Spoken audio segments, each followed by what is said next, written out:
ഇന്ന് നിങ്ങൾക്ക് കാണിച്ചു തരാൻ പോണതേ മഞ്ഞ മംഗോസ്റ്റാണ്.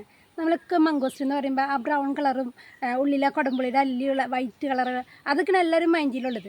അപ്പോൾ ഇങ്ങനൊരു മംഗോസ്റ്റാണ്. ഞങ്ങളൊക്കെ മംഗോസ്റ്റിനെ കണ്ട് പരിചയപ്പെടുന്നതിനും തൊട്ട് മുന്നേ ഞങ്ങൾക്ക് പരിചയമുള്ളത് ഈ മംഗോസ്റ്റാട്ടോ. ഞങ്ങളുടെ ചെറുപ്പത്തിലൊക്കെ ഞങ്ങൾ ഒത്തിരി കഴിച്ചിട്ടുള്ളതാണ് ഈ മംഗോസ്റ്റ്. അങ്ങനെ അതിൻ്റെ ഒരു കായ കൊണ്ടുവന്ന് കുഴിച്ചിട്ട് പിടിപ്പിച്ചതാണ്.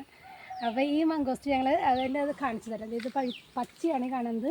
ഇതിൻ്റെ ഇല കണ്ടത് മറ്റേ നമ്മുടെ ബ്രൗൺ കളർ മംഗോസ്റ്റിൻ്റെ ഇലയേക്കാളും കട്ടി കുറവാണ്, നീളമുണ്ട്, ഇലയ്ക്ക് വ്യത്യാസമുണ്ട്. പിന്നെ നല്ല പച്ച കളർ കായാണ്.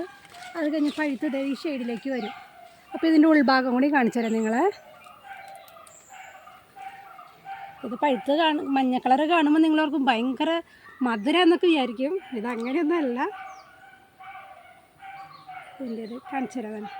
ഇതിനും ഈ കൊടംപുളിയുടെ ഷേപ്പ് തന്നെയാണ്, എൻ്റെ ഉള്ളിലെ കായ പോലെ തന്നെയാണ് ഇരിക്കുന്നത്. എന്നാലും ഈ ഭാഗം കഴിക്കാൻ ഭയങ്കര പുളിയായിരിക്കും കേട്ടോ. ഞങ്ങളെപ്പോഴും കഴിക്കുന്നത് അതെ ഈ ഭാഗം എടുക്കും. നല്ല കഴമ്പുള്ള ഭാഗമൊക്കെ എടുത്തിട്ട് ഉണ്ടോ ഇതൊക്കെ എടുത്ത് കഴിക്കും. ഇതിൻ്റെ ടേസ്റ്റും കുട്ടികൾക്കൊക്കെ ഭയങ്കര ഇഷ്ടം. ഞങ്ങൾ ചെറുപ്പത്തിൽ ഒത്തിരി കഴിച്ചിട്ടുള്ളതാണ്.